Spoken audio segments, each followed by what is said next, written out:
Have you ever walked into your library and spotted a poster for an event that happened 3 weeks ago? If you're a library marketer, that kind of an experience can really give you a jolt. A viewer has wrote in because they're having problems managing all the posters in their branch and wanted some help. I totally understand this, and I have a couple of tips that we are going to get into in this episode of the Library Marketing Show. Hi everyone, I'm Angela Hursh from superlibrarymarketing.com. Head on over there, look for the Library Marketing Show tab so you can ask a question that I'll try to answer in a future episode, or nominate your library or someone else's library for kudos in library marketing. We're going to begin today's episode, as always, with kudos.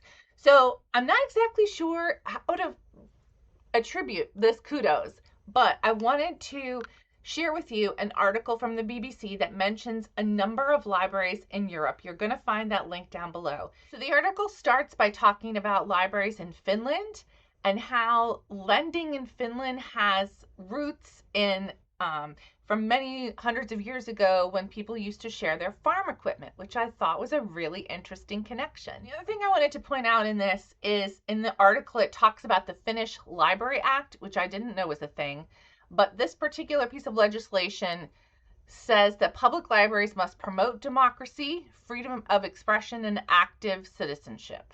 I thought that was just amazing. There are a couple of specific libraries that are cited in this article. I want everyone who's watching this who's not in Finland to read it and think about how we could translate what the Finnish libraries are doing in the United States, Canada, Australia, the UK, wherever you're watching this from. So great job, libraries in Finland. Okay, let's get into today's topic, which is how to manage all the posters that may be in your library or scattered throughout your library system if you are a multi-branch library. A viewer wrote in and said that their library had more than 20 poster holders throughout the building. The marketing team is responsible for designing and putting those posters up and taking them down. But with the displays throughout the building, keeping current is a real challenge. So here are some tips I have to help you. So step one is to create something of a poster inventory, let's say.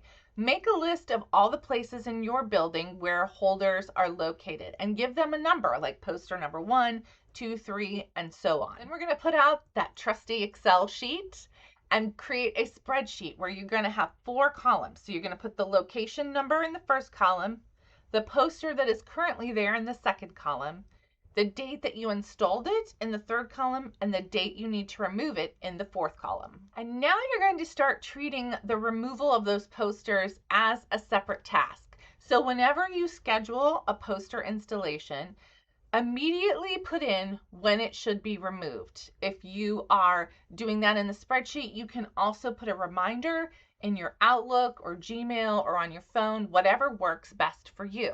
The really simple way to think about this is that the poster isn't finished when you hang it up for the public. It's actually finished when you take it down. The third step I have for you, or tip I have for you, is to do something of a very short mini audit, maybe once a week. Assign one person in your building to walk around and compare the spreadsheet with all the posters. If something is past its removal date and hasn't been taken down, that person can take it down and note it on the spreadsheet. But this is just kind of like a check to make sure that you are actually following and getting all the posters down when they're supposed to be. And I know this means that we're asking staff to not rely on their memory. A lot of times I think library managers want staff to rely on their memory, but let's face it, staff are doing 3,000 gajillion other things, and remembering when to take the posters down is difficult.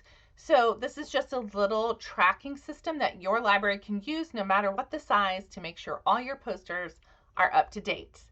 So those are my tips. I hope that helps the viewer, and I bet you and my audience have other tips for managing the poster inventory in your branch. If that's the case, I'd love for you to share your insight down in the comments.